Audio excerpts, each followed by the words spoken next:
watching GBC News. Welcome from the Asumdwe Park, where the 14th annual Reef Laying ceremony in memory of our late President, His Excellency John Evans Atta Mills, had just taken place. And this time round, I welcome you to the weekly press review. My name, as always, is Darroll, Allan, Tagoe.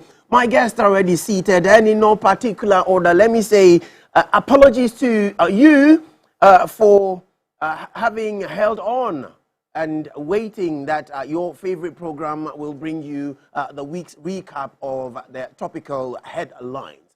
To my immediate left, though, is Mr. Eddy Adusei, a member of the NPP's communications team.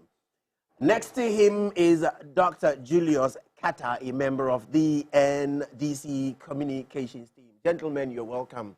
Thank you very much, Darroll. Apologies for the long wait.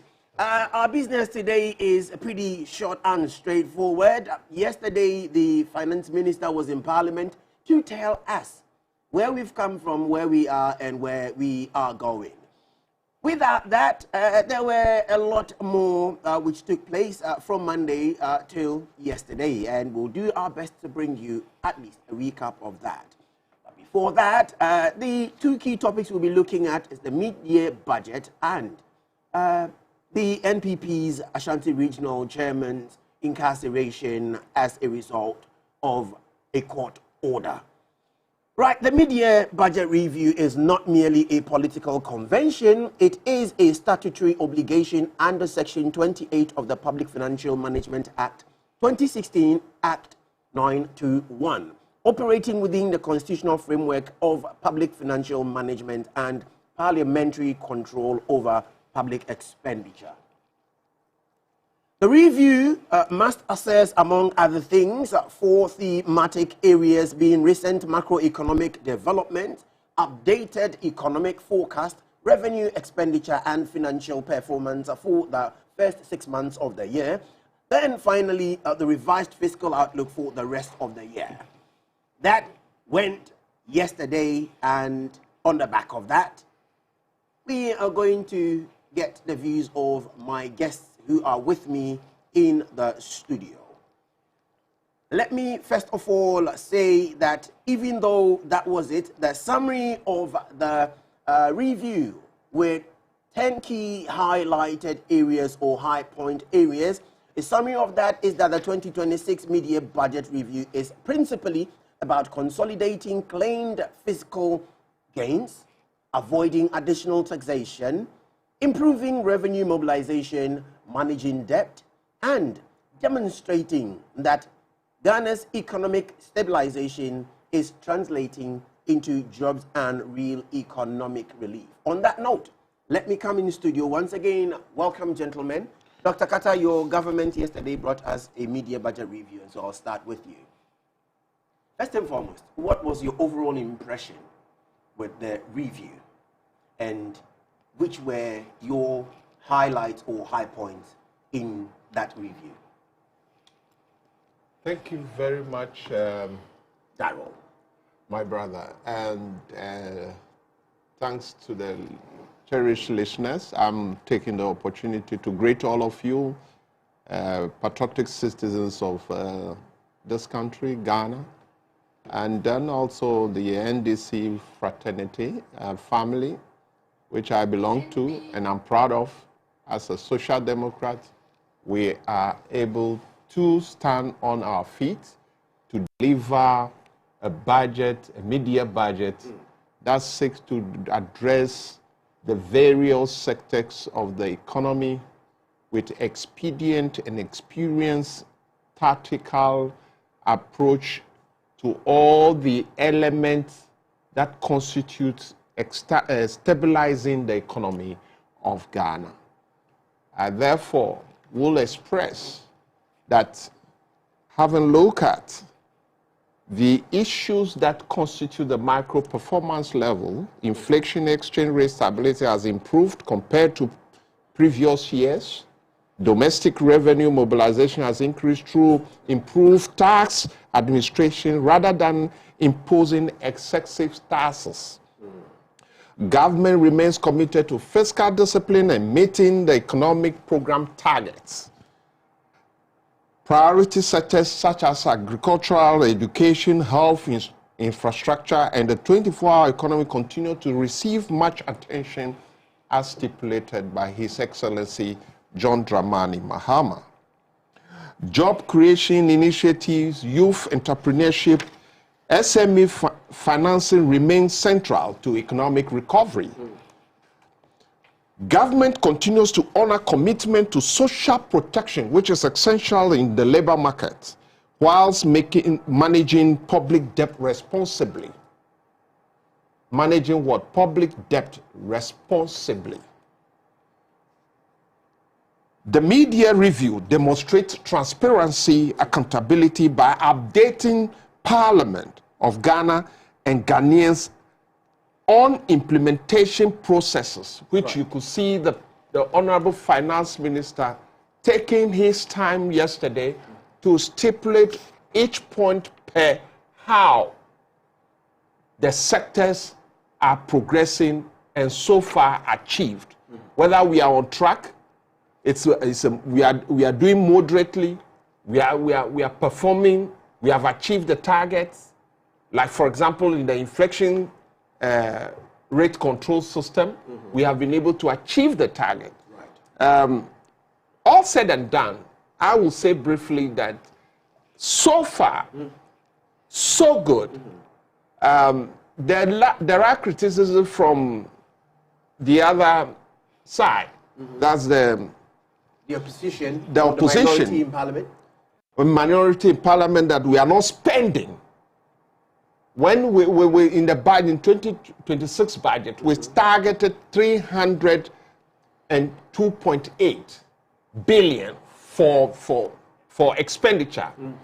But you know, prudent expenditure comes into question, and the finance minister is very firm on that, because if you look at what has happened in the 8 years of the National Democratic Congress, there are so many loopholes, gaps in their expenditure, autonomous expenditure dispensation. And therefore, as we have taken over, the finance minister, Honorable Ato Forson, clearly stipulate that there will be measures to stabilize the economy. And that is the fiscal discipline and consolidation of the fiscal discipline which is put in place. And those measures are stringent measures. They are very, very hard to take. And looking at what has happened in the 8 years of the MPP, there is no way we cannot stand tall than doing the due diligence of disciplining the system. And if we hadn't done that, we wouldn't be where we are. We have spent, if you look at 51.2% per the indicators, we have actually spent prudently. That's the word. We spent, but we spent prudently. Well, the minority accused you of not only were you stifling growth by not spending or not encouraging growth by the way you are spending if you have spent, but they also mentioned that the kind of accountability you brought to Parliament yesterday, in summary, represents a voodoo economics. How do you react to that? As a politician, I think that they have coined a word to let Ghanaians feel that maybe we are performing certain magic. What it means simply is that they kind of been surprised about the way we have put strategies down which are measuring the figures one by one, each sector by sector. Okay. Because you see, in measuring the economy, it is the articulation and appropriation of the figures that determines where we're going to go.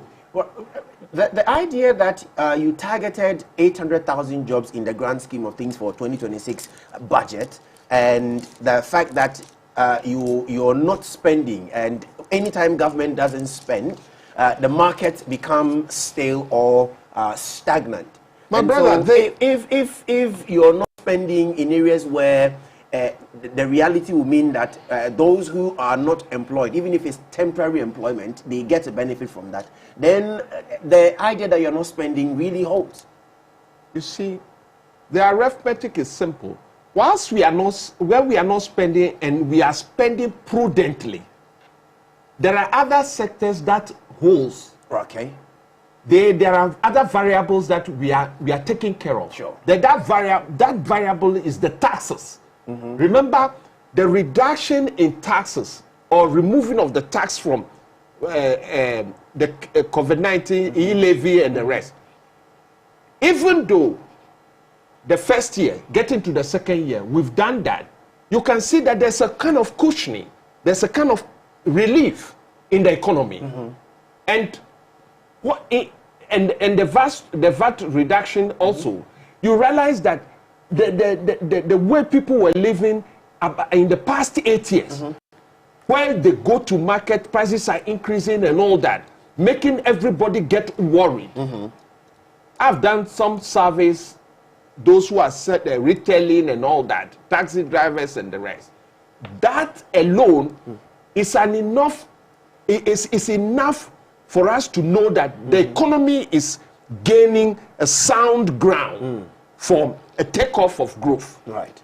So for me, with where I stand, I can feel it differently, because in the past 8 years, you go to the pump, you realize that the prices are increasing tremendously. But today, the prices, even if they increase not weekly, not every 2 weeks, not 3 weeks. That one has not happened. That is what you are, the reflection of what we are doing is what you are seeing in the dollar, the exchange rate. Right. So I will please beg Ghanaians that every step we are taking on the way, we are measuring it with carefulness. We are prudent in dealing with the issues, and we are sure that Ghana very soon, getting to 2027, 2028, that kind of movement, industrial movement, that kind of 24-hour economy we want to see, we'll virtually see it. Right. Thank you very much. We'll virtually see that economy we want to see. Before I bring you on, my brother, macroeconomic scoreboard, as I can see it, or I'm looking at it currently, showed some progress from an economic size, or an economy size measured at $100 billion in 2025, which was Africa's 8th largest economy. Real GDP growth on 2025 was 6.0, and first quarter of 2026 showing 6.4, and we say 4.8 above average or above target of 2026. And then we have non-oil growth to GDP on 2025 was 7.6%, and the first quarter of 2026 we're seeing 6.3%. Finally, overall inflation has seen a huge downward trend between December 2025 and June 2026, from 5.4 to at least a 5.3.1 or plus or minus 2%, as indicated. Why shouldn't Ghanaians celebrate this? Thank you, Darroll, and I extend greetings to your cherished viewers, and then to my flag bearer, Dr. Mahmoud Bawumia. You see, some of these things, as we talk about, Doc is an economist. Okay. Yes. So sometimes they understand some of the terms better than we do. We do. Yes. However, we also buy. We do purchasing. We are also direct beneficiaries of whatever is in the book. Whatever economic policy we exactly. Put on paper, so whatever terms, is on the streets. Whatever terms that you are putting in your books, yes, the reality is on the streets. The reality is what we are going to discuss. Sure. Honestly, I have always said this, even when we were in power, that the figures that we put for inflation, the figures we put for all these indicators that we talk about, it is only in Mokola market that they can tell us the reality, right? How it is happening and how it is going. As we speak, because Ghana is not practicing any price standardization, even when you say inflation is at 5%, it is difficult for the lay person to understand. Because anytime this person goes to the market, there is an increase in food item. Anytime this person goes to the market, there is an increase in product that this person is going to buy. For what the finance minister had to do yesterday, because it's enshrined in the constitution, yes, it is his responsibility to come and do. But I know for sure that deep in his heart, if he had his own way, he wouldn't even have come and give us this information that he gave us. It was more of praising himself on what he has been able to do, on the fact that he's not spending money, on the fact that he's not going to spend like the previous government. He kept mentioning it over and over and over to Parliament, that he's not going to spend just as the previous government spent. We are looking at a budget statement that keeps echoing on job creation. Let me take it from that point. Job creation. Senior, as we speak, since November last year, that this government, after reading the first budget, opened portals for security services people to be employed into the security services. They have come back to read a mid-year budget review, and none, not even a single soul, has been employed into the security services. How is that? Yes. You can inquire from those who apply. Isn't the process still ongoing? How can we have a process ongoing for 7 months? Well, especially when it comes to the security services, it's not like every other... It has never happened in our history that they go through 7 months of processes. The thing is that the finance minister is not ready to push in money anywhere for employment to be done. GES started their recruitment processes in April. Currently, they are expecting that 31st of August, they will recruit teachers into the system. Okay. They are doing everything possible to make us feel they are doing well, to make us feel things are going well. Is it to make us feel, or the reality yes, is I mean the figures that yesterday he gave was just to make the public feel that forcing is forcing. But you could see the indifference between the majority and the minority. They were all just looking at him. The regular year wasn't coming because there was no proper, clear understanding from his own people. You can ask his own MPs in Parliament. Did they really understand what the man came to present? A budget statement that is not re-echoing on your major policies that you campaigned with. 24-hour economy till date hasn't seen the light. Women's Bank till date has not seen the light. Okay. You went to Parliament with 400 million proposal that you are paying into this Women's Bank. The minority is telling you that no payment has been made. No Women's Bank has been established. Well, but he mentioned that starting deposit, if you like, has been deposited with the Bank of Ghana. What they, I imagine, are currently looking for is, if you like, the brick and mortar location, which would be... That is your stance. But the reality is that the Ghanaian people want to see the Women's Bank because that was a key thing. It wasn't my standard. It is rather what he said. Anyway, what he said. Yes. And that is the point we are making. That I don't want to say the minister is gradually throwing dust in our eyes, but I want to agree that he's doing the usual politics with the figures, because if the figures are given and the reality is not on the ground, we cannot talk about it. You see, just as they keep mentioning the playing around their Nkoko Kete project, as we speak, we cannot, as people of Ghana, say that our budget, our money went into that particular project and is going to give us any benefit. If I'm in my right stand, if I was the president, the finance minister and the agric minister would have some questions to answer when it comes to Nkoko Kete project. For the agric minister to come out to say that the chicken or the Nkoko Kete have grown, people are fed on them. I mean, if there is any policy that comes into this country, it shouldn't come and favor a group of people. That makes the MPP different from the NDC. Nkoko Kete should be a benefit of every other Ghanaian. So if it happens that a section of Ghanaians had that opportunity, and after having that opportunity, the agric minister is telling us that they have consumed it, it has grown, they have consumed it. What is it feeding back into the economy?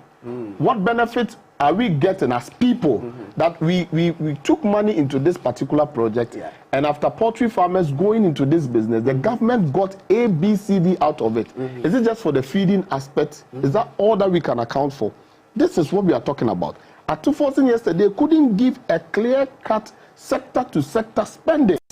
Right. That is why yesterday, I mean, they have made him delete that post, but we will still use it against him. The PA to the Agric Minister yesterday made a post countering that figure disparities that they had months ago, that they've paid 1.1, others saying 1.6, others saying, and he wanted, I want to get to that particular. Eddy, that 1.6 argument was raised on the floor of Parliament yesterday by the minority leader. Yes. Now, clarity was immediately brought forward. Okay. The majority leader who brought that clarity put forward a simple mathematical calculation and say, if you add 1.1 million to 500,000, what do you get? 1.6. Sure. Doesn't that settle it? Okay. If it settles it for the majority leader, yes. Just after the budget had been read, yes. Dr. Michael Boachi, who is the PE, I mean, he has been asked to pull it down. That's what we know because it has been pulled down, but the screenshots helped us. Okay. And I'm reading what he posted. I'm very devastated and sad as the finance minister failed to apologize to the good people of Ghana concerning the unwarranted slur in his deputy acting on his instruction cast on the hard-earned reputation of Honorable Opoku Eric, who is the Agric Minister. Okay. How does 1.1 billion out of 2.2 billion allocation becomes that percentage mentioned during that previous engagement that ensued some months ago? And how does 1.6 billion shrink and diffuse to become 1.1 billion? You see, that's what we are saying, that they keep running around figures, making the public feel that things are right. Atu is doing something. Let's just, I haven't personally read this post. Sure. But just listening to you read it out of curiosity, it appears Atu is being held accountable for something he did not directly do, but his deputy. But no deputy works in isolation. Yeah. They definitely work on the instruction of the minister. But they each take responsibility for their actions and inactions. However, the ministry is responsible for the payment. Eddy, for the benefit, for the benefit of education. Yes, I agree. Sometimes when I do this, the counter I get is I'm heckling you. But no, I want us to situate every of this discourse in a certain context, and where a spade had acted away, let's by all means throw accountability to a spade, so that when a whole comes to do its own thing, it takes responsibility for it. Sure. In this case, the deputy finance minister, having acted in a way, albeit not pleasing to a member of his own party, he had taken to social media to call him out. Should we not leave it with a deputy? Why are we trying to make it look like it's the action of the substantive minister? The last time I checked, the deputy ministers are there to work in the stead of the minister if they are absent. Yes. And they can never do anything in isolation than what the minister instructs. So if there were errors, Atu should admit to the errors as it is. And that is what his party person is pointing out. Right. I get where your argument exactly. is. So if there is an error, he has to come clear on the error. Right. Else, I agree with Dr. Boachi on what he's saying, that Atu should apologize.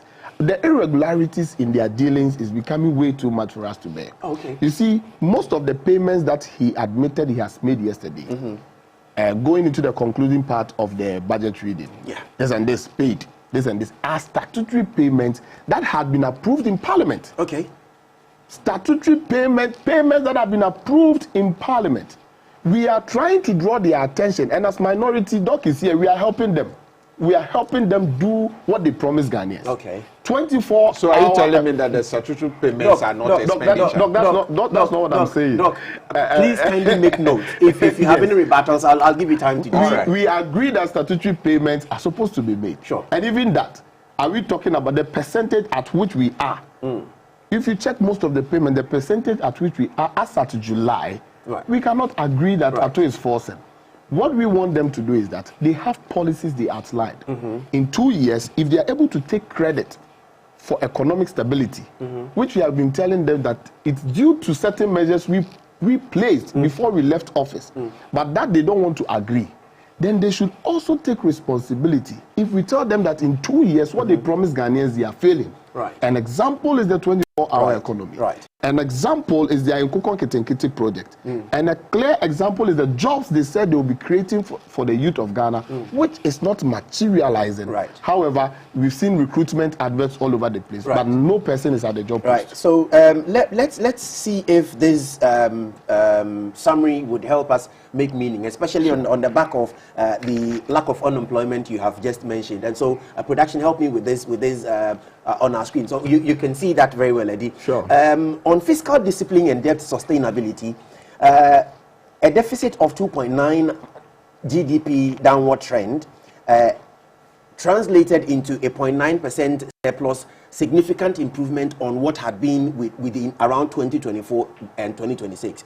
Now, if you look closely at that same left-hand corner, you have before and after. And 2024, we had a debt to GDP ratio of 61.8%. Currently, as we speak, over 2025, it went down to 44.7%. But where I want to draw your attention really to is the social outcome of economic well-being.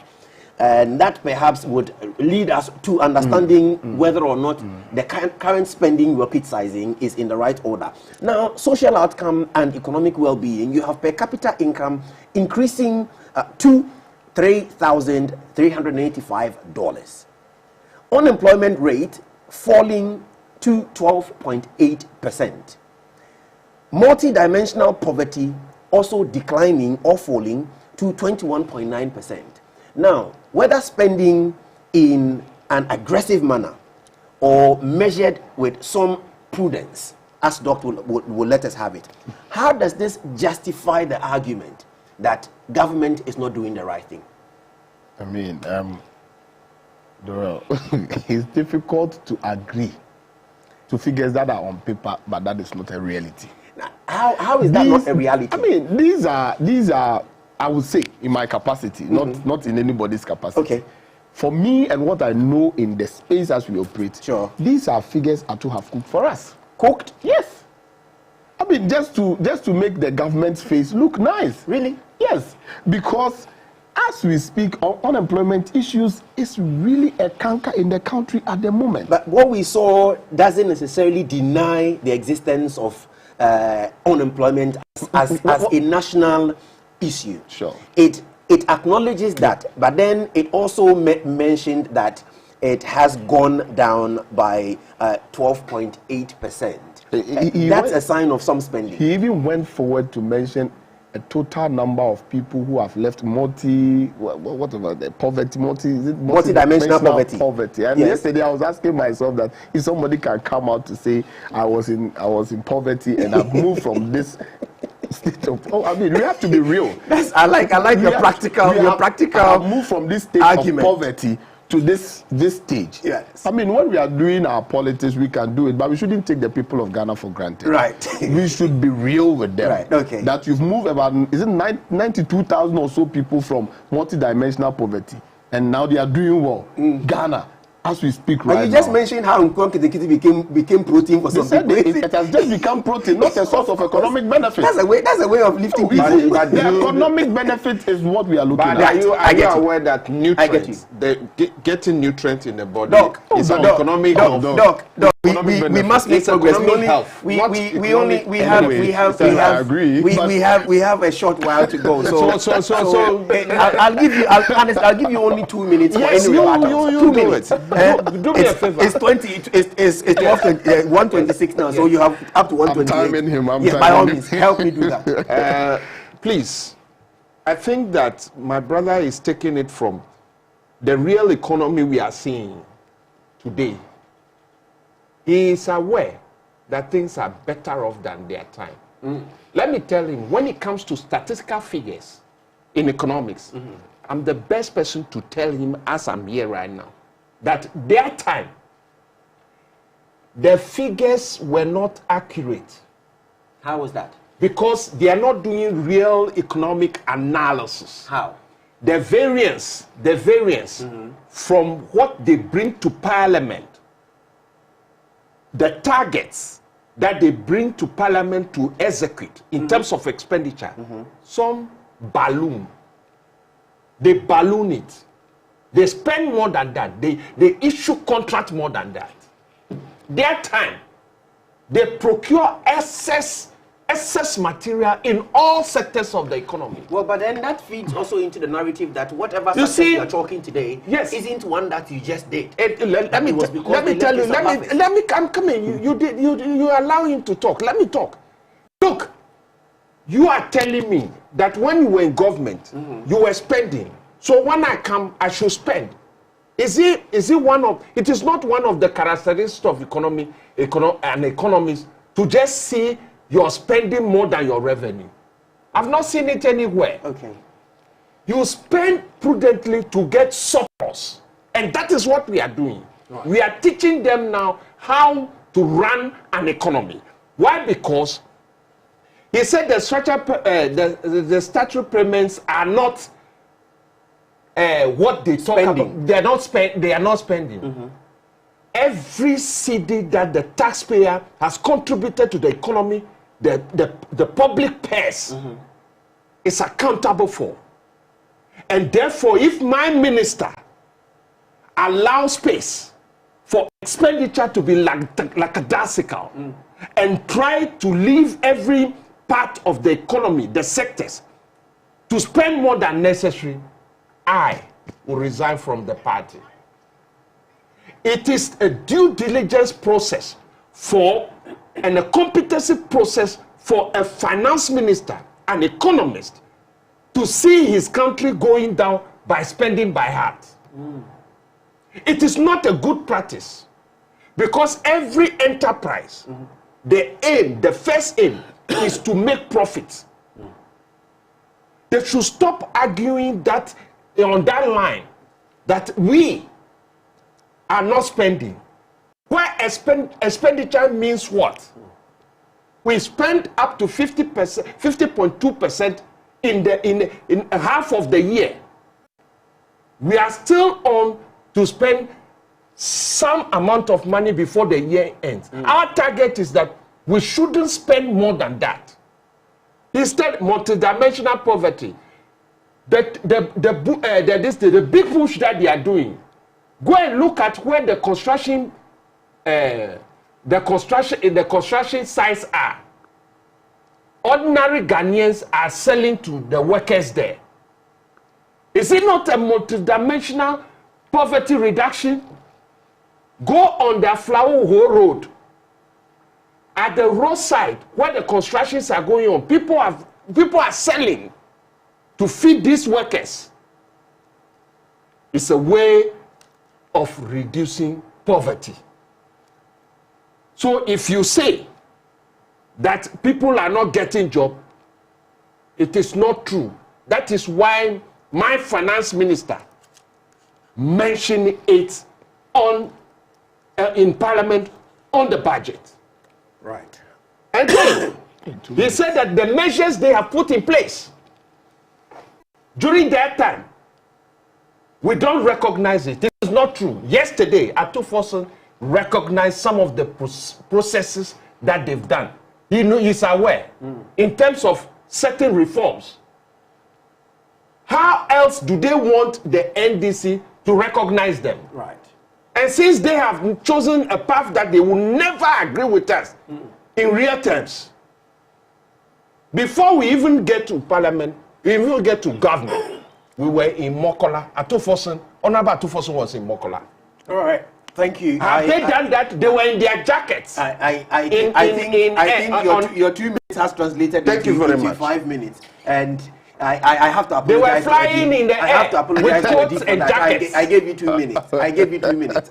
Honestly, it just skipped me because I probably was listening more intently than I was watching the time. And so let's move on to our next topic and then. Okay. Anyway. Time. No, if you have take it easy. Take it easy. I wanted to bite on. When you are taking unemployment is even 1% reduction. Doc. Don't you the whole country? Doc, don't you call it a significant figure? I'm interested in the multidimensional poverty. If today, in real terms, yes. what does that mean? Tell me that is what I'm explaining. Multidimensional simply means that across all the sectors of the economy, there's something happening somewhere where people are employed. Doc cited an example of the big push rules where women are selling. These are things that every government does. I mean, in the past administration, roads were being constructed, where people not employed into these places, where women not selling to them. The Agenda 111 facilities that were being built, where people not working there, where people not selling to them. So when we talk about some of these things, but a government that came, sucked some people out of their job space, is talking about employment-related issues today, and saying that they have moved people from multidimensional poverty. You took people back to poverty. You didn't take people back to poverty when you were doing the recapitalization of the banks. Back to poverty when you took we will never forget people what you out have of done. their job space. When over 9,000 people lost their jobs in Ghana because the chief of staff wrote a simple letter one day telling a revocation of all appointments. And today we sit here to say that we've moved people from meaning what? I want to understand. And how he quoted a figure. I wouldn't have had a problem if he had quoted a percentage. But the moment you quote figure of, I really wanted to get it. It means that it is a real. The finance minister quoted. Yes, he quoted a figure. A figure, okay. He quoted a figure, and so far as you have been able to quote a figure, it means it is real. You've seen it. The experiment you took gave you that figure. I think multidimensional poverty. Yes. I'll give you one extra minute to if you come out with that particular figure, it means that the whole situation is real. Do you by any chance recall what number he? I remember some 9,200 or something. I really want to say 92,000 or so. That is what we want to force it to come out here. Give us where those figures are happening, because we were here when he took some people out of their job space to go home. That because their recruitment didn't follow due processes by the previous government, they cannot work under the government agencies, and as such, they should go home. These people are still home. Doc is today talking about bank whatever. What about the numerous people we employed as teachers? The numerous people we employed as nurses at your time, you have not set funds available for the payment of those things. You have not set funds. You just recruit. we recruited. You just recruit haphazardly. As we speak now, there are people who have not been paid for 14 months. They are teachers. They have always been parading around the ministry, calling and begging the minister that what can we do? We need you to pay us. We have been taken to rural areas, we've rented and all. This is what we are talking about. If you are talking about poverty, these are the real figures. People have lost their jobs. Right. And that is poverty. Right. It's not about somebody selling coconut to a contractor, and then you say you've moved people from multi-dimensional. The word is too huge for me. The multi-dimensional. And when we see people around, they don't even have a single job. I guess Doc has. There's a simple meaning for it, which I've given you. Right. But you don't want to take it. I'll read it to you. It refers to reducing poverty in several aspects of people's lives. Okay. And increasing their income. Right. And so if the person is even then what that would mean is, even for those who are in employment, an increase in their salary relatively, you got me right, also pass as yes. That is why I gave an example of the big road construction. I get you. All right. Okay. So let's make progress and move on to our next topic.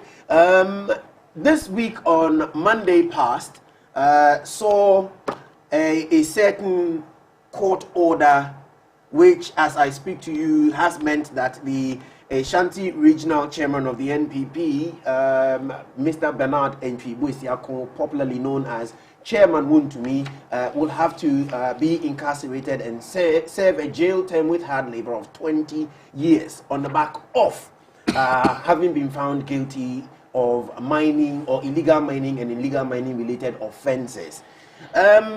This is what we know really. And on the second topic, let me start with you, Eddy. Along the way, this court order has been given many different descriptions.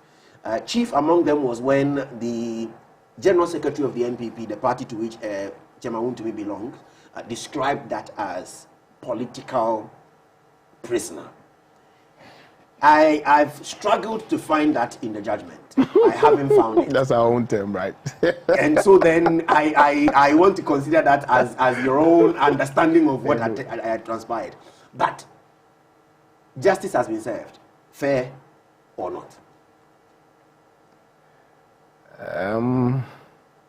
I would say, for now, and to us as people in the New Patriotic Party, we respect the decision of the court.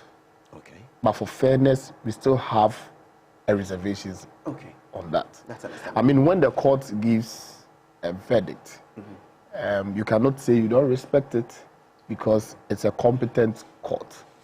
However, that is why the Constitution allows an appeal. Appeal, yeah. And there have been so many instances where people go for an appeal and then they finally... Rulings are overturned. Yes. So if we see a decision which isn't fair, I mean, we are allowed to go for such an appeal. And the lawyers for the past few days have been highlighting on the fact that in coming days they will raise issues of appeal to a higher court than the High Court, possibly the Supreme Court, and then they will seek clarification on some matters.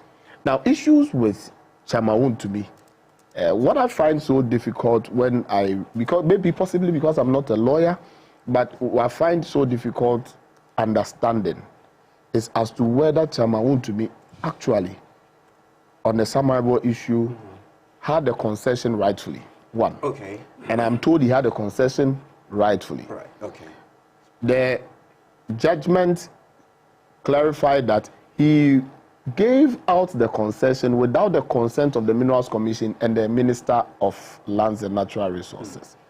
And chairman in his account said the land was given not for mining purposes, but for reclamation purposes. Yes. Word of mouth wasn't accepted by the ruling. Okay. Yes, because at least they feel there should have been documentation to suggest that it has been given to this person. Where I personally raise concerns is that Henry, who is the third party, that Chairman Wontumi had given this concession to, was doing illegal mining, was doing Galamsey on the land. Was he known to be a miner? I'm told he's a small-scale miner. Now, I'm asking because of what you just intimated. If he is known to be a small-scale miner, doesn't natural prudence require that engaging a small-scale miner on such a vast land for the purpose of reclamation, the temptation to perhaps engage in other extracurricular activities may arise? It's just like knowing me as a womanizer and maybe asking you to watch over my daughters. Exactly.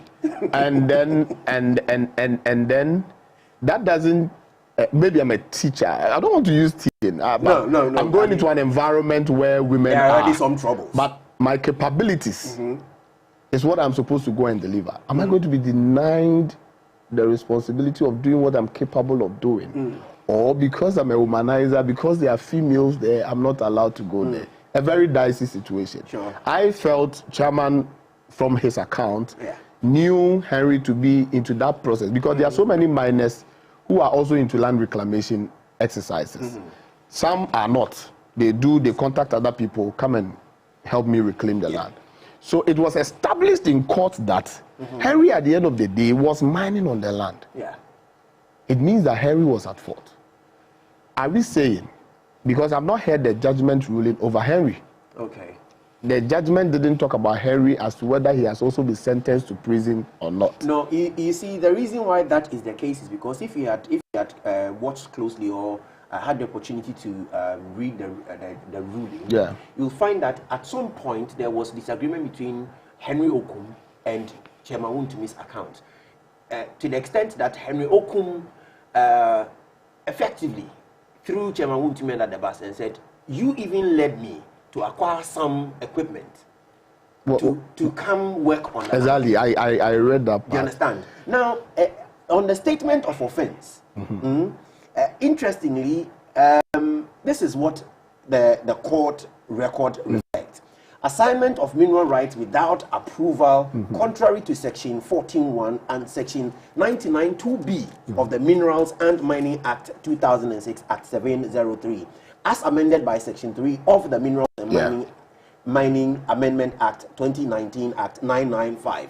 And particulars of that has it that, and this is where it gets interesting. Mr. Bernard Ntubu Isiakon, alias Wontumi, 49 years old, entrepreneur, that you, in the year 2024 in Samraba in the Western region, within the jurisdiction of this court, being the owner and controlling director of Akunta Mining Company Limited, did, without first obtaining the prior written approval of the minister, permit Henry Okum and Michael Jedu Eyisi to undertake a mining operation within the mining concession which was granted to the said Akunta Mining Company only. And now, how they arrived at this is the fact that Wontumi, knowing what Henry Okum does, engaged him anyway, and without necessarily documenting it, brought him to his concession, which in that case belonged to Akunta Mining, which he is the controlling director, to, in his words, carry out a reclamation. And why they arrived at that was hinged on one question the court asked the witness. Does land reclamation cost money? And he said yes. Were you giving money then for the tax to which you were engaged? And he said no. However, he went on further to state in his witness statement that there was agreement that he will mine a portion of the land.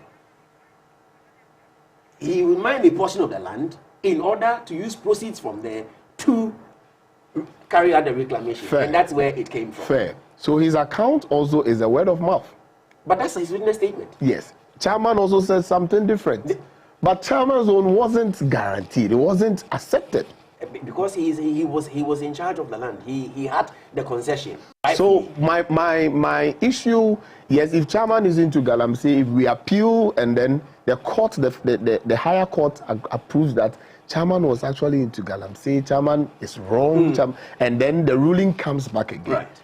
We possibly will accept it in good faith. But that's a precedent for future. Because what we are saying, and sometimes when we refer them to the Yamin, the Abanga issues, they come at us that, oh, it's been under investigation. The Yoko I know today and how they are supposed to do their job, when they hear that you have offended the state, they come at you. They'll come and pick you at dawn, take you to where they want to take you to. To date, these people, none of them have been picked for questioning. In fact, the MP for our win, the people of the land, the kingmakers of the land are saying, we don't need this guy here. He's damaging our lands. But here we are, nobody is questioning him. So we are saying that if Chairman Wontumi is the hell of a person today, in some years to come, we will pick that file and say, oh, based on Wontumi versus the state, this judgment can be passed in the future. And we don't want the political biases by then. The people who think that they may know wiser than the then president who will come, or the court that will come.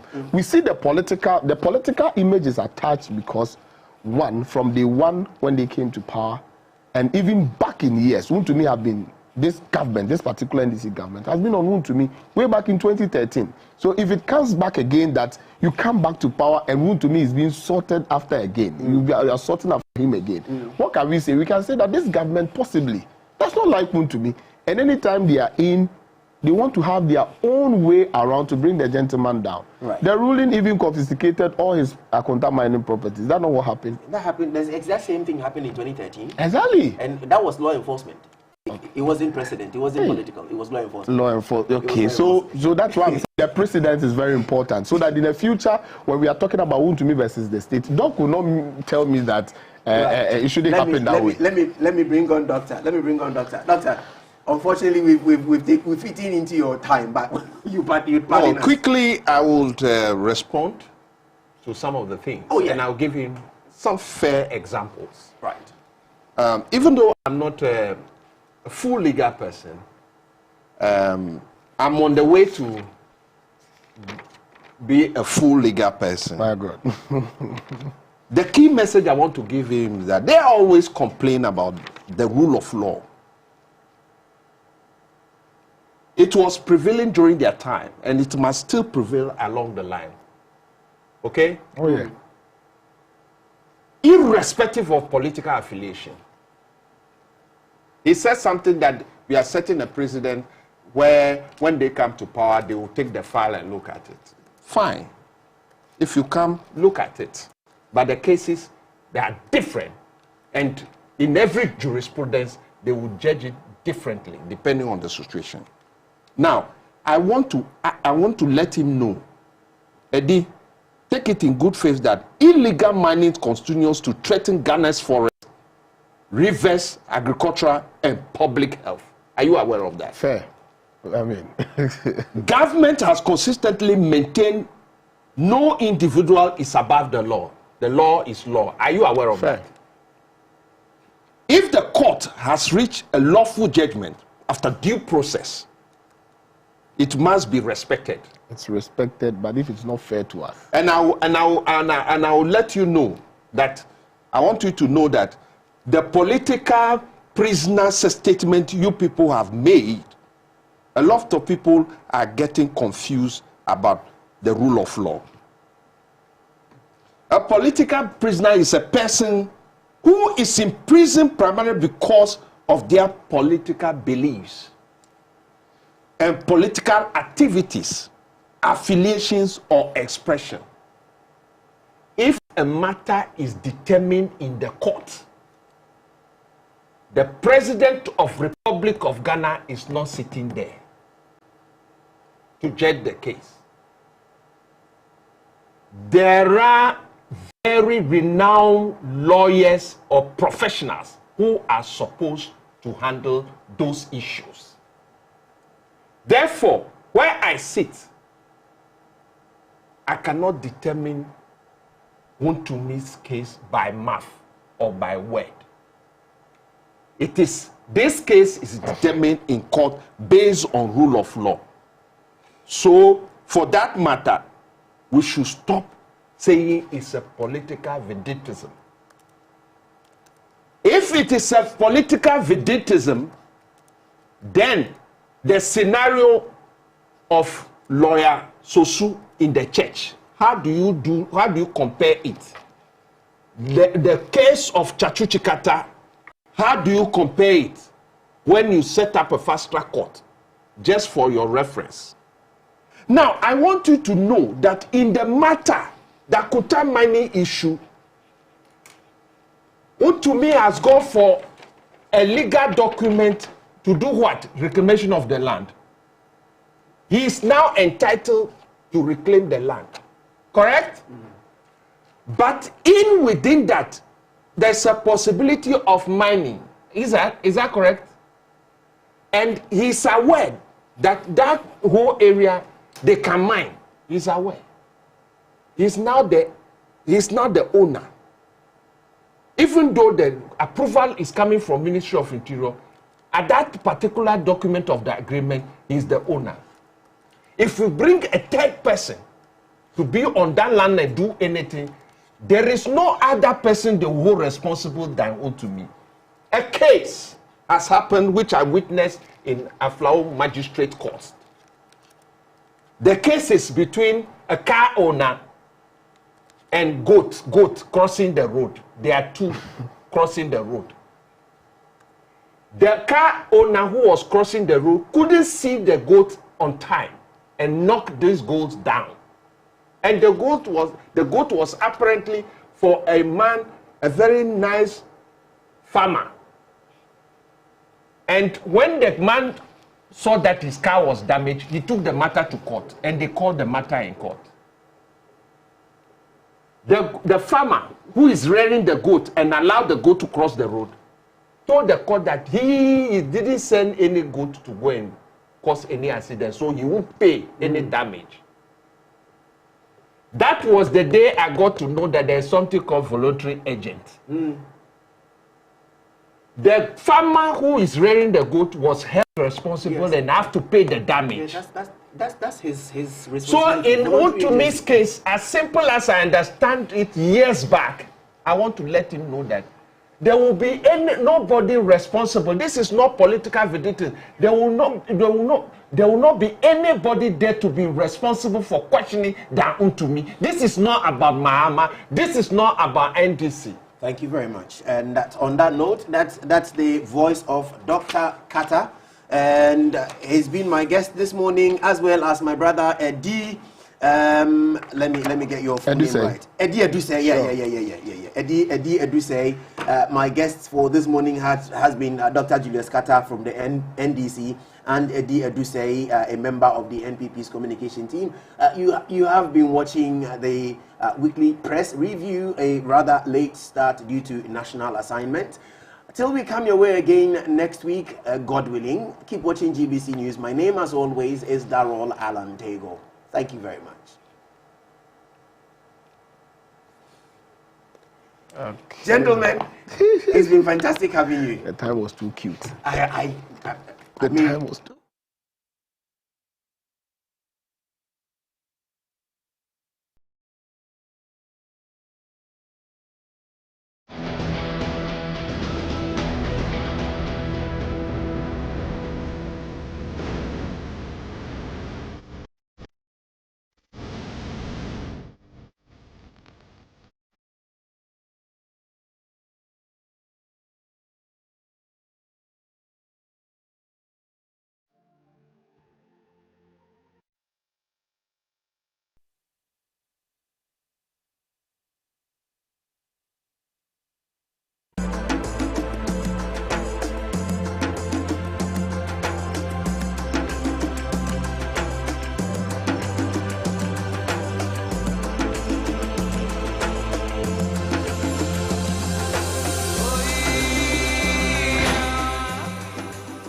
GBC News, your trusted news channel.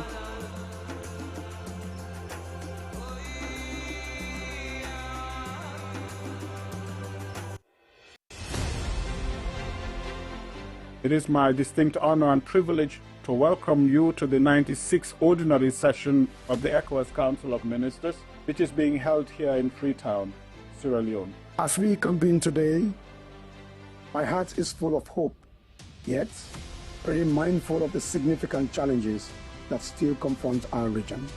They should remind us that the strength of ECOWAS lies not only in its institutions, but also in the unity, solidarity, and political will of its member states. This meeting offers another opportunity to reaffirm our unwavering commitment to dialogue, consensus building, and regional cooperation. This meeting holds special significance for me, as it is the last ordinary session of the Council of Ministers that I have the privilege to address in my capacity as President of the ECOWAS Commission. As we conclude one chapter, our responsibility is to prepare for the next. No institution is built by one individual. Whatever progress we have made over the past 4 years has been the result of our collective commitment to the ideals of regional integration and our shared determination to build a stronger ECOWAS for future generations. As chair of this auspicious council, I am committed to ensuring that our discussions are inclusive, transparent, focused, and result-oriented. I hereby declare this meeting of the ECOWAS Council of Ministers officially open. Thank you. Merci beaucoup. Obrigado.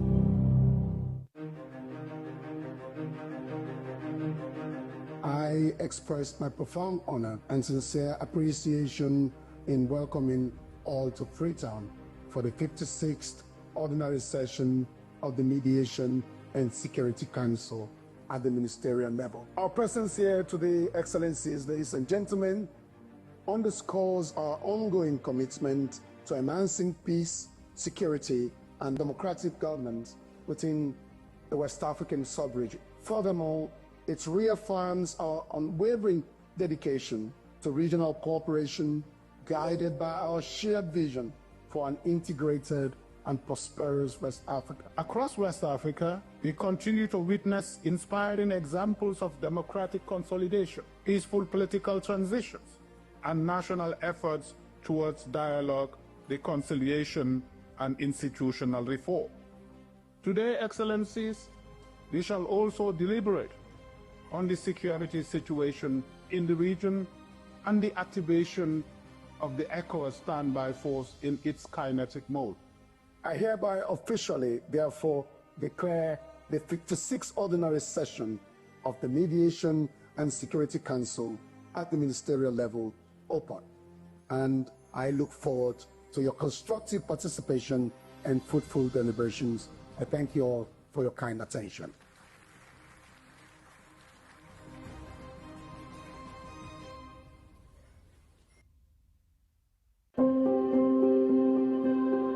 We are gathered here this morning to mark and celebrate a moment of great national significance. The Gambia has designed and built something that no other country in West Africa has yet established. Surveys on the continent have shown that over 80% of social media users have forwarded false information during elections, often without checking its accuracy. A single misleading audio message on WhatsApp can influence entire communities. A manipulated video can damage reputations within hours. President Barrow's government has chosen a different path. Not control, but clarity. Not censorship, but truth. When you send in a message, either via WhatsApp or via the web portal, what happens is it goes straight to our AI system. Our AI system is trained on truth. It detects, it verifies, and then it responds. It is not an instrument of government control. It is a public service built for the public, accountable to the public. It is a center which, in our view, is not only a national asset for the Gambia, it is also a strategic resource for the entire West African region. The best defense against falsehood is access to credible, verifiable information. When information is not authentic, it flies faster everywhere. So I believe it's really a significant step that ECOWAS has supported this initiative by the Ministry of Information, Media and Broadcasting Services, by extension, Government of the Gambia, and this success here can easily be replicated all across ECOWAS. You have to make sure that you have the true source information that the general public need, which will be best interest of the public and best interest of you as a journalist or any social media platform. This is not about censorship. This is about transparency. This is about truth. To every Gambian citizen, the next time you see a video you are not sure about, a voice note that does not feel right, a headline that seems too alarming to be true, you now have somewhere to turn. The NMDRC is yours. Use it.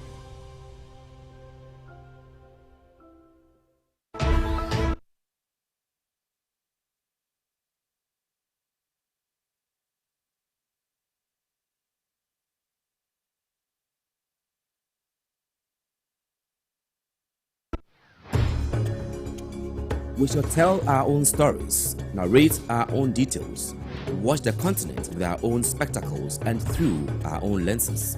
We shall tell our stories better, the ups and downs, the pleasant and unpleasant without a slant. Stories from Africa, by Africans, told by Africans, understood by the world. All this and more within Africa on Tuesdays and Fridays at 4:05 p.m. on GBC News. Within Africa with Maltiti.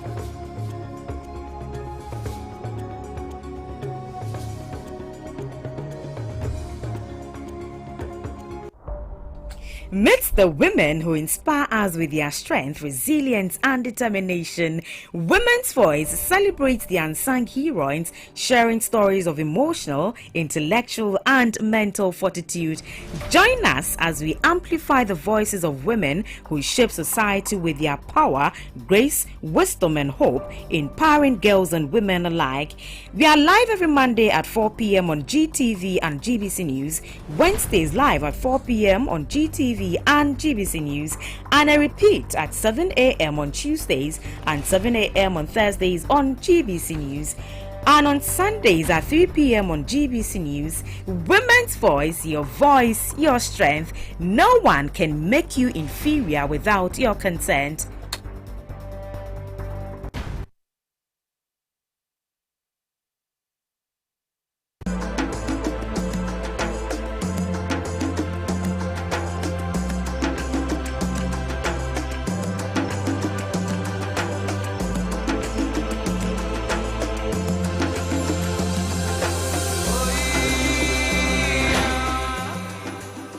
GBC News, your trusted news channel.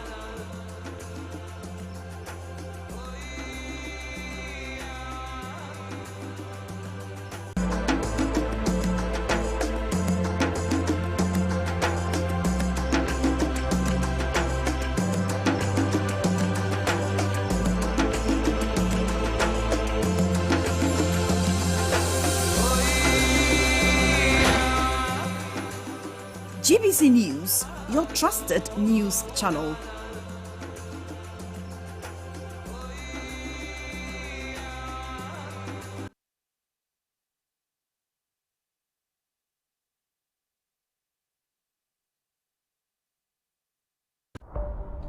Meet the women who inspire us with their strength, resilience, and determination. Women's Voice celebrates the unsung heroines, sharing stories of emotional, intellectual, and mental fortitude. Join us as we amplify the voices of women who shape society with their power, grace, wisdom, and hope, empowering girls and women alike. We are live every Monday at 4 p.m. on GTV and GBC News, Wednesdays live at 4 p.m. on GTV and GBC News, and a repeat at 7 a.m. on Tuesdays and 7 a.m. on Thursdays on GBC News. And on Sundays at 3 p.m. on GBC News, Women's Voice, your strength. No one can make you inferior without your consent.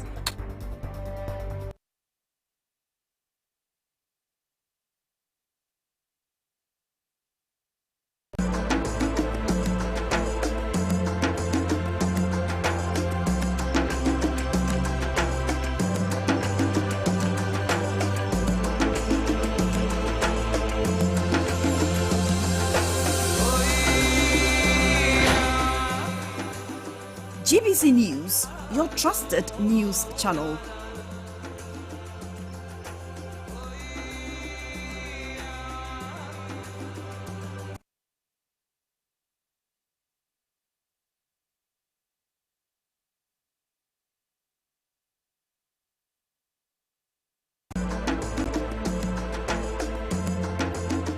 Up next.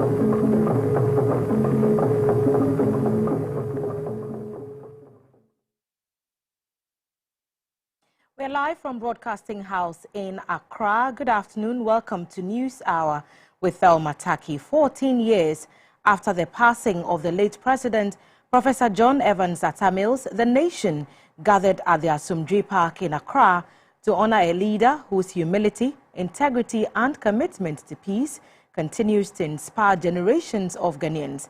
The solemn wreath-laying ceremony brought together President John Mahama, the Atta Mills family, political leaders, and admirers to celebrate the enduring legacy of the late statesman.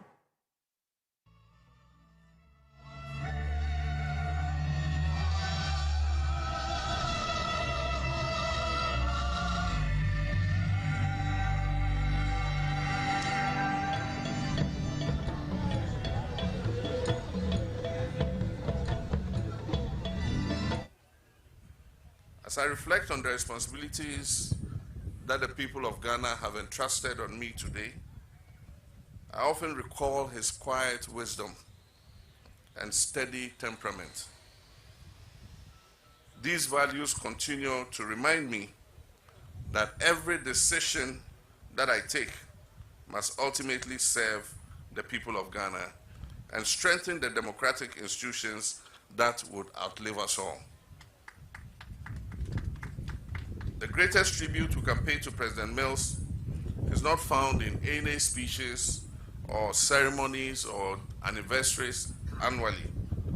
The greatest tribute we can pay to him lies in our commitment to the principles that he cherished and lived for, and that is integrity in public life, respect for democratic institutions, tolerance of different views, compassion for the vulnerable, and an unwavering belief that Ghana's progress must benefit each and every one of its citizens. His dream of a peaceful, just, and prosperous Ghana remains a work in progress. And I pledge to the memory of Professor Mills, President Mills, that I shall continue to walk in the footsteps that he left.